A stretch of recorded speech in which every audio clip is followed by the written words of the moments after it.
The war room of the Coalition flagship fell silent as another star system disappeared from the holographic display. High Commander Threll watched the light fade, his feathers rustling in agitation. 12 systems lost in 18 months. 12 worlds consumed by the Vol swarm, their populations either dead or integrated into the hive mind that swept across the galaxy like a plague. General Vornis slammed his scaled fist against the table. The reptilian commander had lost half his fleet in the last engagement. "We cannot stop them," he said, his voice heavy with defeat. "They adapt to every strategy. They overwhelm every defensive position. Our forces fight with honor, but honor means nothing to creatures that think as one." Around the table, commanders from a dozen species nodded in grim agreement. For thousands of years, galactic warfare had followed established rules. Armies met on designated battlefields. Challenges were issued and accepted. Combat had structure, predictability, honor. The Vol swarm recognized none of these traditions. They simply consumed everything in their path. Thrall studied the tactical reports with growing despair. The Coalition had superior numbers, better weapons, faster ships. None of it mattered. Every battle followed the same pattern. Coalition forces would deploy in standard formations. The Vol would charge directly at them, accepting massive casualties while their sheer numbers overwhelmed defensive lines. Traditional tactics that had worked for millennia were useless against an enemy that valued neither individual life nor martial honor. "We need something different," Thrall said quietly. "Something the Vol have never encountered." The doors to the war room opened. Ambassador Junho Lee walked in, his human form seeming small compared to the towering aliens around him. Humans had joined the Galactic Coalition 70 years ago, a young species eager to learn from their elders. Most races viewed them as enthusiastic but unremarkable. They lacked the physical strength of reptilians, the flight capability of avians, the natural armor of insectoids. Their technology was decent but not exceptional. In galactic terms, humanity was a minor player. "High Commander," Junho said, bowing respectfully, "I have reviewed your request for innovative solutions to the Vol threat. I have a proposal." Vornis snorted. "The humans wish to offer military advice? No offense, Ambassador, but your species has barely fought beyond your own solar system. What can you possibly teach us?" Junho smiled slightly. "General, how many wars has your species fought in the last 1,000 years?" "3 major conflicts," Vornis replied proudly, "all conducted with proper military protocol and honor. Humanity has fought 16 major wars in the last 200 years alone," Junho said calmly.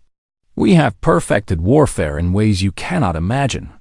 Not honorable warfare, not ceremonial warfare. Real warfare. The kind where survival matters more than glory." Thrall leaned forward, his sharp eyes studying the human. "Explain." "Give us a military unit," Junho said. "Any unit you choose. Let human instructors train them for 6 months. If we cannot improve their combat effectiveness against the Vol, you lose nothing but time. If we succeed, we may save the galaxy." The room erupted in protests. A dozen commanders spoke at once, their voices overlapping in outrage. The idea of humans training alien soldiers seemed absurd, even insulting. Humans had no reputation as warriors. Their few military engagements had been minor skirmishes, nothing compared to the grand battles of galactic history. Thrall raised his hand for silence. "What would this training involve?" "Methods that will seem unusual to you," Junho admitted. "Human warfare is not like yours. We do not fight for honor. We fight to win.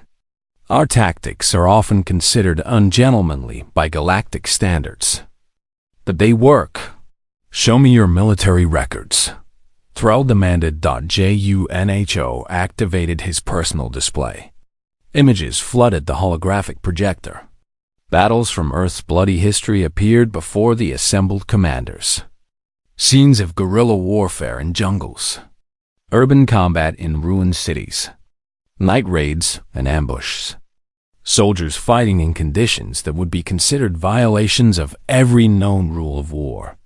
Vornis watched in horror. These tactics are barbaric. Attacking at night? Striking from concealment? This is not warfare. This is murder. This is survival, Junho corrected. Every human alive is descended from survivors. We learned long ago that pretty tactics get you killed. The Volswarm is not interested in your honor codes. They want to consume you. You need to learn how to stop them, not how to die with dignity.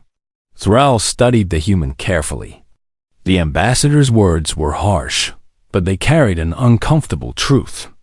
The coalition was losing this war using traditional methods. Perhaps untraditional methods were exactly what they needed. I will give you 1 battalion, Thrall said finally. The Kelthris Battalion. 5,000 soldiers from various species. They are currently stationed on Moonbase Arcturus 7. They have been marked as disciplinary cases, soldiers who violated honor codes or failed to meet military standards. If your methods can turn them into effective fighters, I will consider expanding the program. Junho nodded. I will send our best instructors. Captain Daeho Kim will lead the training program. Lieutenant Myray Park will handle tactical operations. They are both veterans of human special forces. Special forces? Thrall asked. Elite soldiers trained in unconventional warfare, Junho explained. They specialize in doing what regular armies cannot or will not do.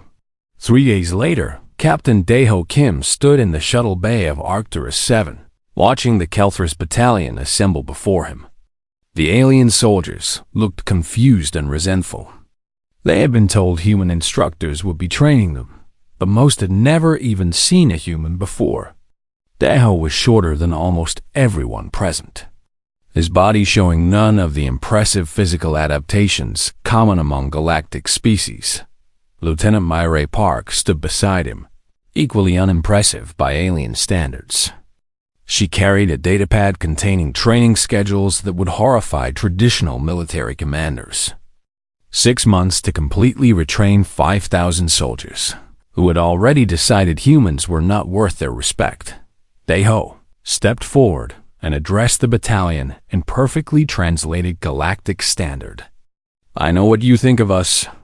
Humans are weak. Humans are small. Humans have no place teaching you how to fight. You are correct about one thing. We are different from you. But by the time I am finished, you will fight like us. You will think like us. And you will survive when others die. A massive reptilian warrior in the front rank laughed. And how will you make us fight like humans, little one? Daeho smiled without warmth. By breaking everything you think you know about warfare. Starting tomorrow morning at 0400 hours. Get some sleep. It will be the last good sleep you get for the next 6 months. The soldiers muttered among themselves as they were dismissed. Most still thought this was a joke, a waste of time imposed by desperate commanders. They would learn otherwise soon enough. Daeho watched them go, then turned to Myray. They hate us already, she observed. Good, Daeho replied. Hate is better than indifference. Hate means they will try to prove us wrong. That gives us something to work with. High above the moon. Coalition warships continued their losing battle against the Volswarm. Thousands were dying every day, consumed by an enemy that recognized no mercy and accepted no surrender. The galaxy was running out of time. Whether anyone knew it yet or not, the fate of billions now rested on what would happen in the next 6 months on a small training facility on Arcturus 7.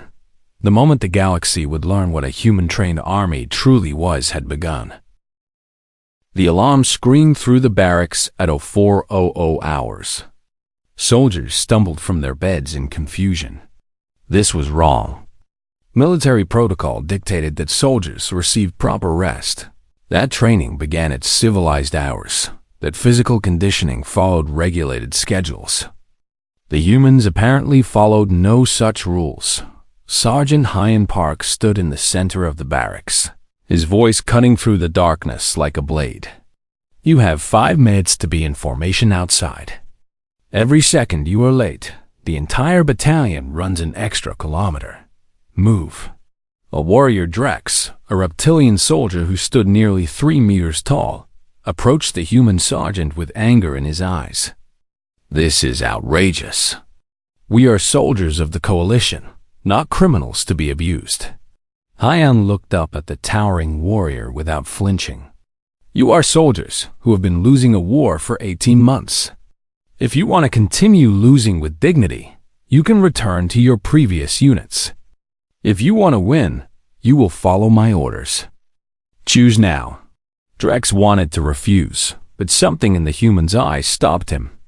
There was no fear there, no hesitation, just cold certainty. The reptilian warrior turned and rushed to Drex, cursing under his breath. The battalion assembled outside in 4 minutes and 30 seconds. Hyan nodded. 30 seconds late. 3 extra kilometers. Begin running. For the next hour, 5,000 alien soldiers ran through the darkness around the base perimeter. This was their introduction to human training methods. There would be no gentle progression, no gradual increase in difficulty. The humans would push them beyond what they thought possible from the very first day. When the run finally ended, most soldiers could barely stand. Hyan allowed them exactly 10 minutes to eat a quick meal, then marched them to the combat training grounds. Captain Daeho waited there with Lieutenant Myray and a dozen other human instructors. Welcome to your first day of real training, Daeho announced. Everything you learned in your previous military service is now worthless. Forget your honor codes. Forget your combat rituals. Forget fair fighting. The Vol Swarm does not care about any of these things. From this moment forward, you will learn to fight as humans fight. You will learn to survive. The training that followed shocked every soldier present. Instead of teaching formal combat techniques, the humans taught dirty tactics. How to strike at weak points. How to use the environment as a weapon. How to fake injuries to lure enemies into traps. Every lesson violated traditional military honor. Private Kale, a young insectoid soldier, approached Lieutenant Myray during a break. These tactics are wrong. They are dishonorable. How can we call ourselves warriors if we fight like this? Myray knelt down to be at eye level with the smaller soldier. Tell me, Private, if the Vol attack your homeworld, will they give your family a fair fight? Will they offer honorable combat to the children they consume? Kale's antennae drooped. No. Then why would you offer them fairness? Myray asked. Honor is beautiful when both sides respect it. But against an enemy that recognizes no rules, honor becomes suicide. We are teaching you to survive. Whether you call that honorable is up to you. Days turned into weeks. The training grew more intense. The humans introduced night operations, something almost unheard of in galactic military doctrine. Traditional warfare happened during daylight hours when both sides could see each other clearly. Fighting in darkness was considered cowardly. The humans disagreed. Warrior Drex found himself crawling through mud at midnight, trying to infiltrate a mock enemy position without being detected. Everything in his military background screamed that this was wrong. Warriors did not sneak. Warriors did not hide. Warriors faced their enemies openly. Yet the human instructors showed no mercy to soldiers who clung to such thinking. Sergeant Hyan appeared beside Drex in the darkness. You are moving too loudly. The enemy would hear you from 50 meters away. Again, this is not combat, Drex growled. This is skulking like a coward. The Vol have consumed 12 star systems, Hyan replied. How many of those systems were defended by brave warriors who refused to skulk like cowards? All of them. Bravery got them killed. Now move quietly or start over. The breaking point came during the third month. The humans organized a large-scale training exercise. The Kelthurst Battalion would defend a position against human instructors, playing the role of attackers. The aliens were confident. They outnumbered the humans 50-1. Surely, their superior numbers would compensate for any tactical disadvantages. The battle began at dawn. The Kelthurst Battalion deployed in perfect defensive formations, textbook positions that had been used successfully for thousands of years. Captain Deho and 40 human instructors attacked from the east as expected. The aliens repelled them easily, celebrating their victory. Then night fell. The humans attacked again, this time from 3 directions simultaneously. They used smoke and noise to create confusion. They broadcast false communications to misdirect defenders. They struck at supply lines instead of defensive positions. Within 2 hours, the Kelthurst Battalion was in complete disarray. Their carefully prepared defenses useless against tactics they had never encountered. Warrior Drex stood in the middle of the chaos, watching his unit fall apart around him. This was impossible. They had superior numbers, better positions, proper military structure. Yet the humans were dismantling them effortlessly. The reptilian warrior suddenly understood. Everything he knew about warfare was designed for fighting honorable opponents. The humans were teaching them to fight.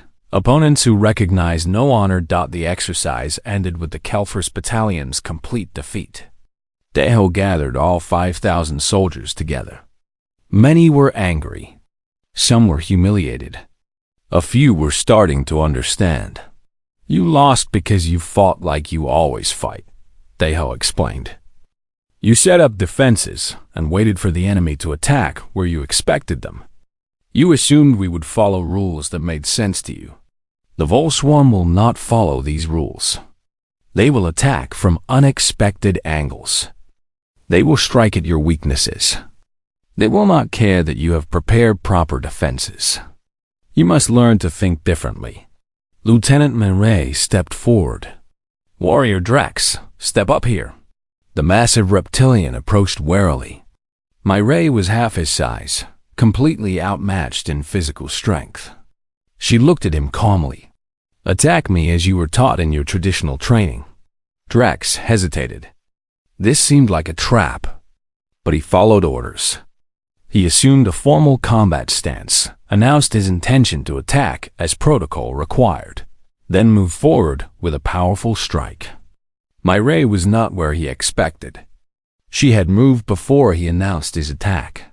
She struck at his knee joint, kicked dirt in his eyes, and hit him in the throat all within 2 seconds.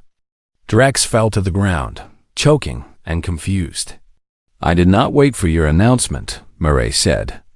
I did not respect your combat stance. I struck at vulnerable points instead of engaging your strength directly. This is how humans fight. This is how you must learn to fight. Drex slowly got to his feet, his pride wounded worse than his body. But something had changed in his eyes. He bowed to Mireille, a gesture of deep respect in his culture. Teach me. That moment marked a turning point. The resistance faded. Soldiers stopped complaining about dishonorable tactics and started asking how to use them more effectively. Private Kale became exceptional at stealth operations. Scout Navarra, a feline soldier with natural agility, learned to use misdirection and ambush tactics with devastating effectiveness. Even proud Drex began to embrace the human way of warfare, understanding that survival mattered more than tradition. The final month of training focused on psychological warfare and unconventional tactics. The humans taught the aliens how to exploit enemy psychology, how to use the Vol's hive mind communication against them, how to create situations that would confuse and demoralize any opponent. On the last day of training, Sergeant Hyan gathered the battalion one final time. 6 months ago, they had been considered failures, soldiers too undisciplined or unconventional for regular service. Now, they were something else entirely. They had not lost their species' natural abilities. They had gained humanity's tactical mindset. "You are ready," Hyan said simply. "Remember what you learned here. There is no honor in extinction. There is only survival. Fight like humans. Win like humans. Come home alive." High Commander Thrall arrived to inspect the graduated battalion. What he saw disturbed him. These soldiers moved differently than normal coalition forces. They were quieter, more alert, less concerned with ceremony, and more focused on function. They had been changed by their human instructors in ways that made traditional commanders uncomfortable. But comfortable soldiers were dying by the thousands against the Vol. Perhaps uncomfortable soldiers would fare better. Thrall issued deployment orders. The Kelthris battalion would be sent to the Helion system, where Vol forces were expected to attack within weeks. There, they would face their first real test. There, the galaxy would learn whether human training methods actually worked, or whether they had simply created 5,000 soldiers who had forgotten how to fight with honor. Captain Deho watched the battalion board their transport ships. He did not celebrate their graduation. The real test was still to come. War was not a training exercise. The Vol would not pull their punches. Soon the galaxy would. See what 5,000 aliens trained by humans could accomplish. The alarm blared across Helium Prime at 0300 hours. The Vol swarm had arrived 3 weeks early. Orbital sensors showed hundreds of bioships entering the system, their grotesque organic hulls pulsing as they discharged thousands of Vol warriors toward the colony world below. The invasion had begun. High Commander Thrall watched from his flagship as Coalition defensive forces moved into position. Standard formations, proven tactics, the same strategies that had failed in 12 previous systems. He knew what would happen next. The Vol would charge the defensive lines. Coalition soldiers would fight bravely. They would hold for a few hours, maybe a full day. Then they would be overwhelmed. Helium Prime would fall like all the others. But this time, something was different. This time, the Kelthris battalion was deployed on the surface. Captain Deho stood in the command center on Helium Prime, studying tactical displays with Lieutenant Myray beside him. Around them, 5,000 alien soldiers waited for orders. These were not the same confused and resentful troops who had arrived at Arcturus 7 6 months ago. These soldiers moved with purpose, their eyes constantly scanning for threats, their minds already calculating tactical advantages. The human training had transformed them completely. Warrior Drex approached. Deho, the massive reptilian war armor modified for human-style combat, designed for mobility rather than ceremonial appearance. "Captain, Coalition forces are deploying in defensive formation Beta 7 along the northern ridge. They expect the Vol to attack there, which means the Vol will attack there," Deho confirmed. "The swarm has learned to predict Coalition tactics. They know where our forces will be, because we always deploy the same way." He brought up a 3-dimensional map of the region. "The Coalition will hold the Vol for maybe 6 hours. Then the lines will collapse. We need to change the equation." Lieutenant Myray highlighted several positions on the map. 3 possible routes for Vol reinforcements. If we can cut those supply lines, their main assault will lose momentum. "Coalition Command will never approve that strategy," Drex observed. "Attacking supply lines instead of defending civilians directly? They will call it cowardly." "Then, we do not ask permission," Deho said. He opened a communication channel to High Commander Thrall. "Sir, the Kelthris Battalion requests complete tactical autonomy for this engagement." Thrall appeared on the display, his feathers ruffled with stress. "Captain Kim, I need every available soldier on the defensive line. I cannot spare a battalion for independent operations. You do not need us on that line, Deho replied calmly. You have 20,000 soldiers already deployed there. They will fight bravely, and they will die bravely using the tactics they know. Give us freedom to operate. We will win this battle our way, or we will fail trying. Either way, you lose nothing you were not already going to lose.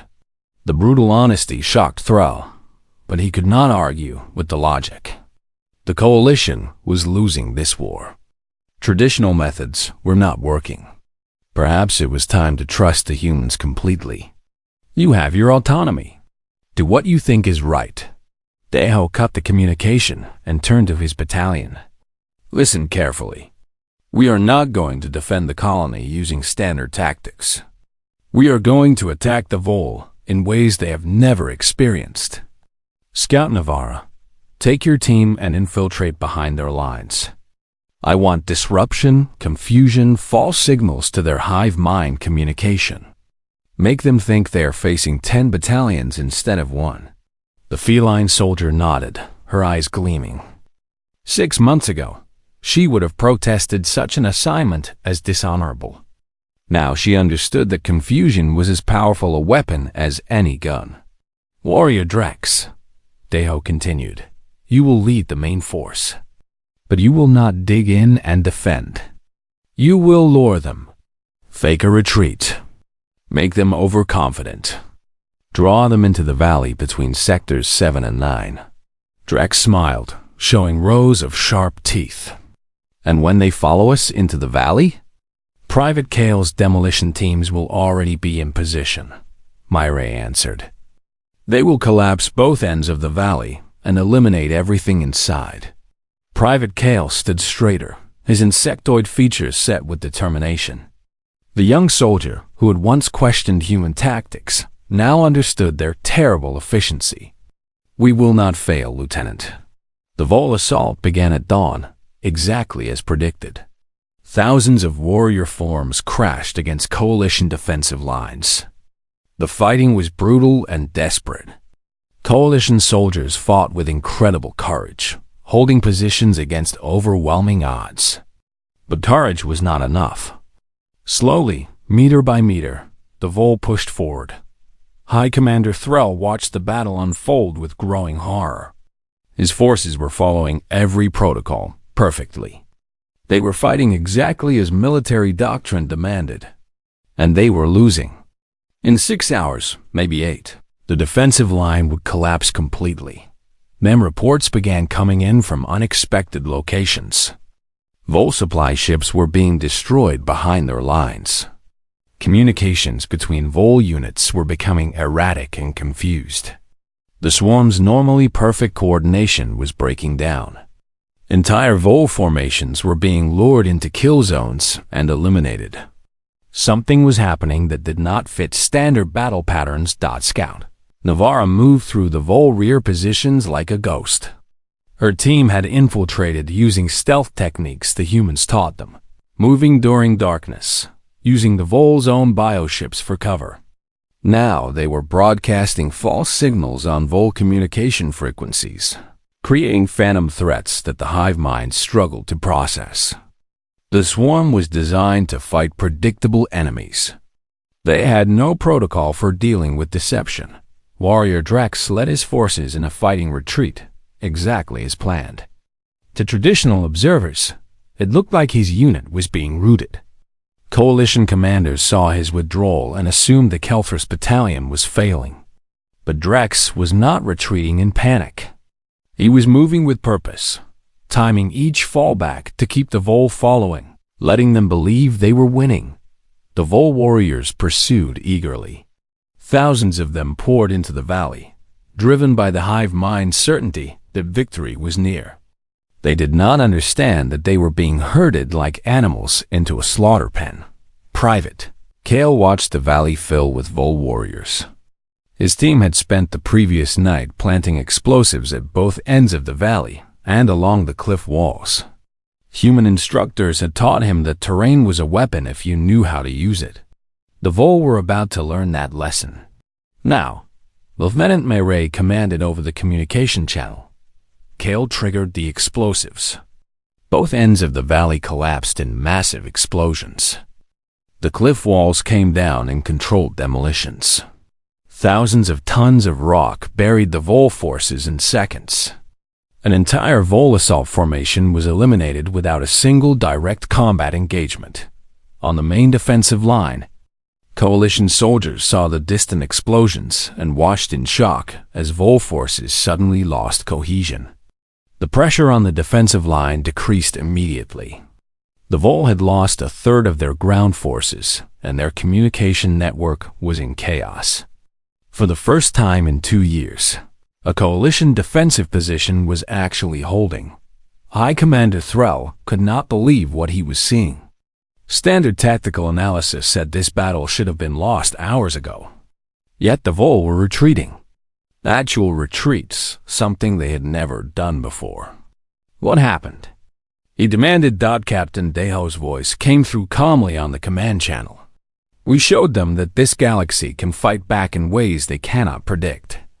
The Vol adapt to conventional warfare because conventional warfare is predictable. We were not predictable. But the battle was not over. The Vol swarm did not accept defeat easily. Their bioships in orbit began landing more troops, attempting to overwhelm through sheer numbers. Deho had anticipated this. His battalion did not dig in to defend fixed positions. They remained mobile, striking fast and disappearing.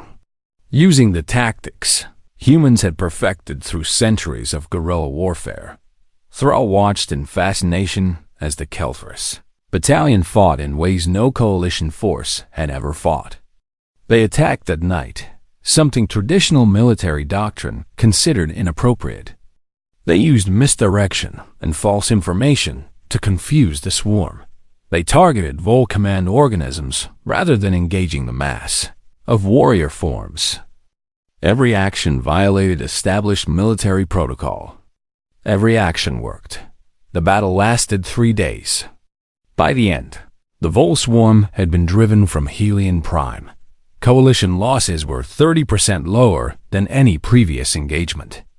The Kelthras battalion suffered heavy casualties, losing nearly 1,500 soldiers. But they had achieved something the coalition thought impossible. They had won. Captain Deho walked through the field hospital, visiting wounded soldiers. Warrior Drex lay on a medical bed, his armor torn and his body badly injured. The proud reptilian warrior, who had once scorned human tactics, had been at the front of every engagement, leading charges that looked like retreats and setting traps that traditional commanders would call cowardly. We won, Drex said weakly. We fought like humans and we won. You fought like yourself, Deho corrected. We taught you tactics, but you adapted them to your own strengths. That is what makes you dangerous. You combine your natural abilities with human strategic thinking. The Vol have never faced any. The victory at Helion Prime changed everything. Within 2 weeks, High Commander Thrall had authorized 12 new training programs across Coalition space. Human military advisors were suddenly in high demand. Captain Deho found himself promoted to colonel, overseeing the expansion of what military analysts were now calling the human doctrine. Colonel Jiwan Choi arrived at the Arcturus 7 facility with fresh human instructors and a mandate to train 5 new battalions simultaneously.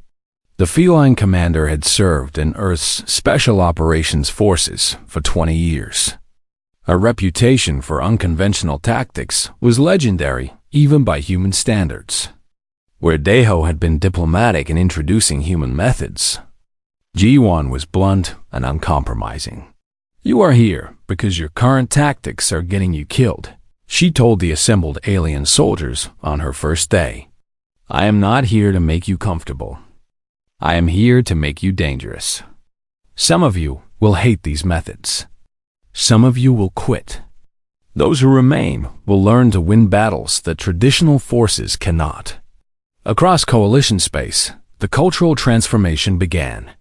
Thousands of alien soldiers entered human training programs, expecting military education. What they received was something far more profound. The humans were not just teaching tactics. They were teaching a completely different philosophy of warfare. Major Sun Wuhan specialized in intelligence operations, an aspect of military science the Coalition had largely ignored. Traditional galactic warfare assumed that both sides operated openly. Battles were announced, positions were known, movements were predictable. The concept of gathering secret information or conducting covert operations was considered dishonorable by most species. Sun Wu changed that assumption completely. He established intelligence networks throughout Coalition space, teaching alien officers how to gather information, analyze enemy patterns, and exploit weaknesses. Within 3 months, Coalition forces knew more about vol movements than they had learned in 2 years of conventional warfare. Information is power, Sun Wu explained to a class of skeptical alien intelligence officers. You have been fighting blind, assuming the enemy will announce their intentions. The vol do not announce. They move, they adapt, they strike where you are weak. We will teach you to see them coming before they arrive. But not everyone welcomed the human influence. War Master Corvin, a decorated commander from the Thesian species, openly opposed the spread of human tactics. His military record was impressive by traditional standards. He had won dozens of battles using conventional methods, always fighting with honor and dignity. These human tricks are corrupting our military culture, Corvin announced at a Coalition War Council. Yes, they won at Helium Prime, but at what cost to our values? We are becoming sneaks and deceivers. Where is the honor in that? Commander Yelris, an avian officer who had served alongside human advisors, stood to respond. 6 months ago, Yelris had shared Corvin's views. Now, after seeing human methods in action, her perspective had changed completely. Honor does not resurrect the dead, War Master. I have watched brave soldiers die following traditional tactics. I have also watched soldiers survive using human methods. I choose survival. The debate divided Coalition military leadership. Traditional commanders saw human influence as a threat to established military culture. Progressive commanders saw it as necessary evolution. The argument became moot 3 weeks later when War Master Corvin's fleet engaged the Vol. Using conventional tactics, the battle was a massacre. Corvin deployed his forces exactly as military tradition demanded. Perfect formations, textbook maneuvers, honorable engagement. The Vol tore through his fleet like it was made of paper. Corvin died on his flagship, sending a final transmission that military historians would study for generations. I was wrong, his last message said simply. The humans understand what I refuse to see. War is not about honor. It is about survival. Learn from them. Adapt or die. The death of War Master Corvin marked the end of serious resistance to human methods. Traditional commanders who had opposed the human doctrine either retired or requested human advisors for their units. The transformation accelerated dramatically. Commander Yaris formally requested that her entire fleet undergo human training. Colonel Deho personally oversaw the program, working with 3,000 naval personnel to completely restructure their tactical thinking. Within 4 months, Yaris's fleet was engaging Vol forces in ways that would have been unthinkable a year earlier. They used false retreat, maneuvers to lure Vol ships into traps. They deployed mines and obstacles in ways that violated traditional rules of naval combat. They conducted surprise attacks during periods when conventional warfare called for ceasefire. The results were undeniable. Yaris's fleet achieved victory-to-loss ratios 10 times better than traditional Coalition naval forces. The phrase "fight like a human" became common throughout Coalition military ranks. It started as simple recognition of tactical effectiveness. Gradually, it evolved into something more meaningful. To fight like a human meant to value results over appearance. It meant adapting to circumstances rather than following rigid doctrine. It meant accepting that survival sometimes required doing things that tradition called inappropriate. Private Kale, now promoted to lieutenant after his performance at Helion Prime, found himself training new recruits. The young insectoid who had once questioned human ethics now taught those same methods with conviction. Honor is not found in how you fight, he told his students. Honor is found in what you fight for. We fight for survival, for the protection of worlds and civilians. If unconventional tactics achieve that goal, then using them is the most honorable choice possible. The Vol swarm began encountering resistance they could not overcome. Their biological adaptation, so effective against predictable conventional warfare, was useless against forces that constantly changed tactics. Human-trained units engaged the swarm using methods the hive mind could not process. Every battle became a lesson in unpredictability. Major Sun Wu's intelligence networks identified patterns in Vol movements that traditional observation had missed. The swarm was not mindless. They were adapting to coalition tactics, learning from each engagement. But they could only adapt to tactics they encountered. Human methods introduced variables the Vol had never experienced. Colonel Jiwan led a daring deep strike operation into Vol-controlled space. Her mixed-species team used stealth ships to infiltrate a conquered system and gather intelligence on Vol bioship construction. The mission would have been impossible using conventional military doctrine, which considered espionage operations dishonorable. Using human methods, Jiwan's team extracted detailed information about Vol capabilities and returned without losing a single soldier. The intelligence she gathered changed everything. Coalition engineers used Vol bioship specifications to develop weapons specifically designed to exploit their weaknesses. Within weeks, new munitions were being deployed across the battle lines. Weapons that would never have existed if the coalition had continued relying on traditional combat intelligence methods. Colonel Deho stood before a gathering of coalition military commanders, presenting analysis of the past 8 months. The statistics were remarkable. Forces trained in human methods achieved casualty rates 70% lower than traditional units. Mission success rates had increased by 300%. Territory losses to the Vol had stopped completely. In some sectors, coalition forces were actually reclaiming occupied worlds. The human doctrine is not just tactics, Deho explained. It is a fundamental shift in how we approach warfare. Traditional galactic military science assumed that both sides operated under shared assumptions about honor and appropriate conduct. Humans learned thousands of years ago that this assumption gets you killed. We fight to win because the alternative is extinction. High Commander Thrall watched the presentation with mixed emotions. The military culture he had known his entire life was being dismantled and rebuilt by a species that had been considered minor just 1 year ago. Everything was changing so fast, yet the results were impossible to deny. How many soldiers have completed human training? Thrall asked. 60,000 have graduated from full programs, Deho reported. Another 100,000 are currently in training. Human advisors are now embedded in every major coalition battle group. The transformation is accelerating. Thrall nodded slowly. I have authorized the establishment of the Coalition War College on Arcturus 7. It will be dedicated entirely to teaching human military doctrine. You will serve as its first commandant, Colonel Kim. Deho accepted the appointment without celebration. He understood what it meant.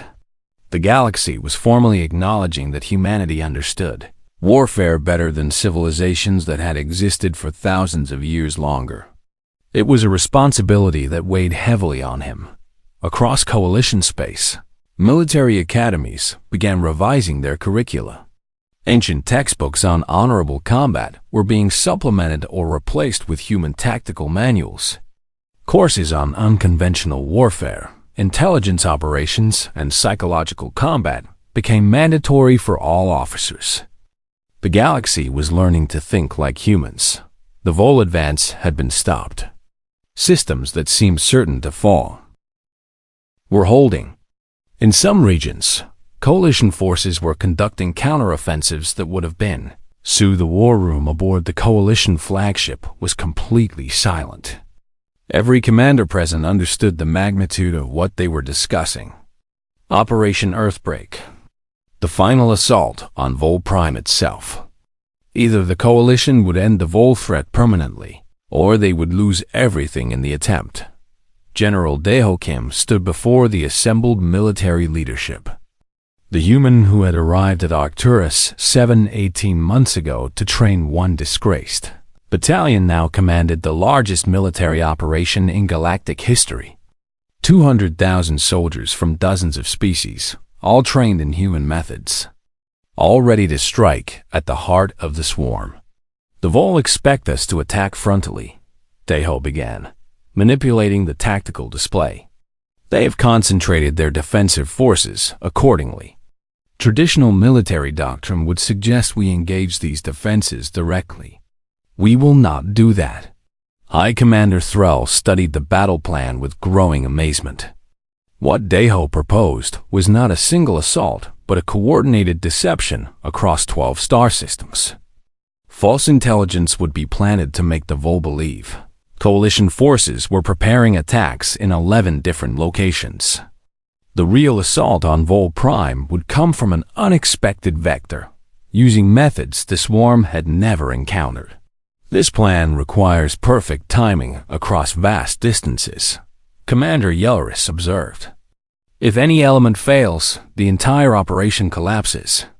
Then we ensure nothing fails, Lieutenant Myray Park replied. She had been promoted to Major and now commanded Coalition Special Operations. Every team knows their role. Every commander has been trained to adapt if circumstances change. This is what humans teach. Plans are starting points, not rigid instructions. Colonel Ji-Won Choi would lead the diversionary operations, using her fleet to create convincing threats in multiple systems simultaneously. Major Sun Woo-han's intelligence network would feed false information to Vol scout organisms, making them report troop concentrations that did not exist. The swarm's hive mind would receive contradictory information from multiple sources, creating confusion exactly when the real assault began. The operation launched 3 days later. Across the galaxy, coalition forces began moving into attack positions. To any observer, including Vol scouts, it appeared that the coalition was preparing for standard planetary assaults on 11 different Vol-occupied worlds. The swarm responded exactly as predicted, dividing their forces to defend multiple locations. Vol Prime itself maintained defensive forces. But the hive mind had calculated that the coalition lacked sufficient strength to threaten the home system while simultaneously attacking 11 other locations. The Vol were excellent at tactical adaptation against predictable enemies. They had never faced an enemy that deliberately fed them false information as part of a strategic plan. The Kelthris Battalion, now a legendary unit within coalition forces, formed the spearhead of the real assault. Warrior Drex had survived Helion Prime and numerous battles since, becoming one of the most respected commanders in the human-trained forces. His reptilian features bore scars from a dozen engagements, each one a lesson in survival learned from human instructors. "Remember what we learned," Drex told his soldiers before the assault began. "The Vol are predictable because they think as one. We are dangerous because we think as individuals coordinated toward a common goal. They will expect us to attack their strongest defenses. We will strike their weakest points and make their strength irrelevant." Lieutenant Kale, now commanding his own company of demolition specialists, prepared for what would be the most critical operation of his career. His team would infiltrate Vol Prime ahead of the main assault.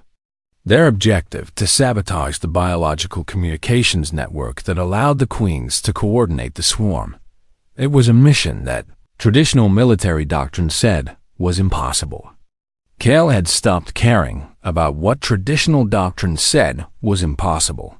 Scout Navarra led the stealth infiltration teams. Her natural feline agility combined with human tactical training made her perfect for this role.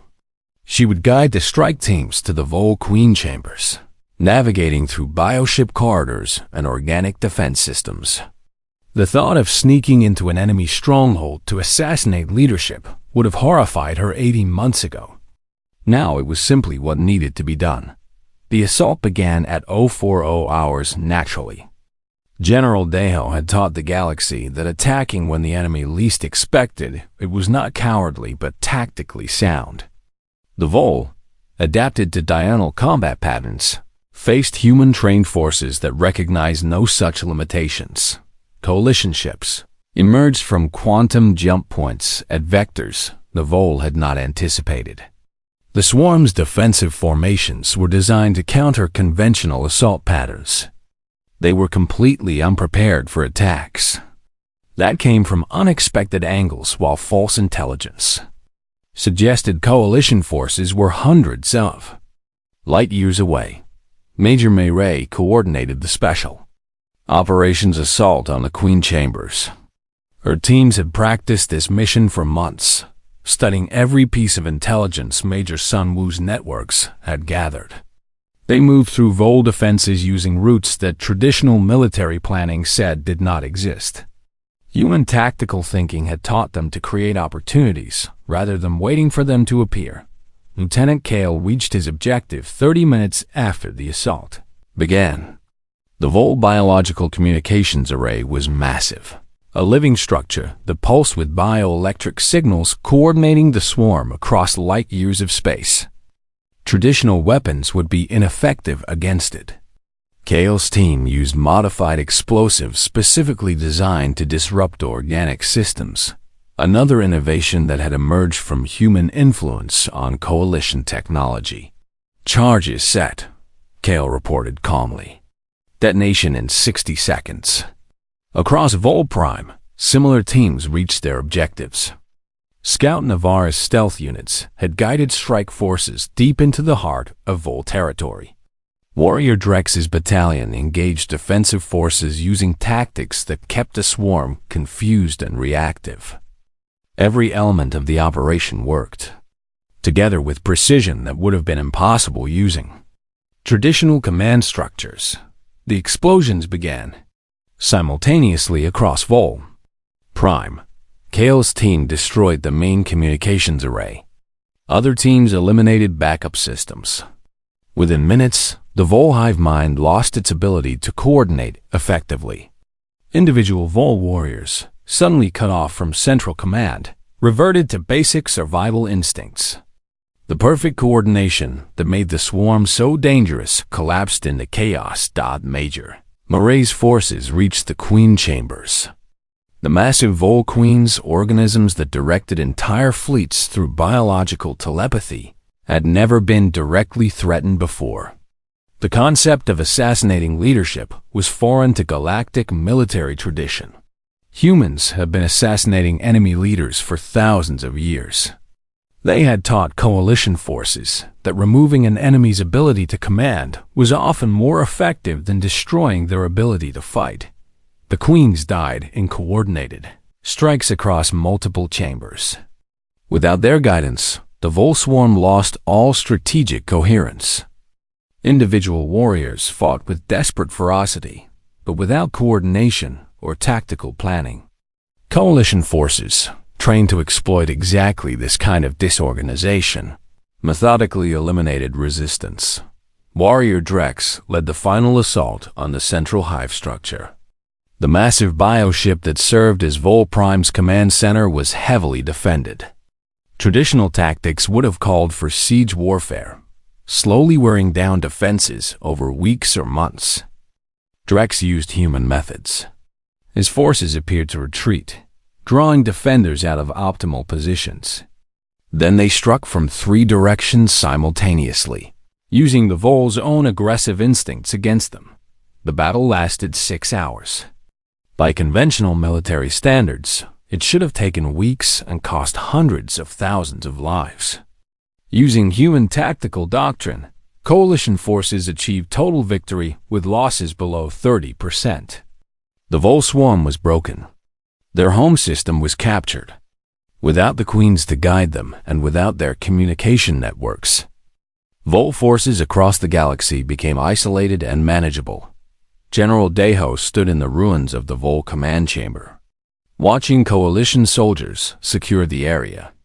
Around him, aliens from dozens of species worked together with efficiency that would have been impossible 2 years ago. They had learned to fight like humans. More importantly, they had learned to think like humans, to adapt and overcome rather than following rigid doctrine. High Commander Threll arrived on the surface of Vol Prime to witness the victory personally. The avian commander looked at the defeated swarm with complex emotions. The war was won, but the cost had been profound. The galaxy had been forced to abandon military traditions that had existed for thousands of years. Everything had changed. "We did it," Threll said quietly. "We actually defeated them." "You defeated them," Deho replied. Human tactics only work if the soldiers using them understand why they work. Your forces learn to adapt. They became dangerous not because they copied human methods, but because they combined those methods with their own natural abilities and intelligence. Across the galaxy, news of the victory spread rapidly. The war that had consumed 12 systems and threatened hundreds more was over.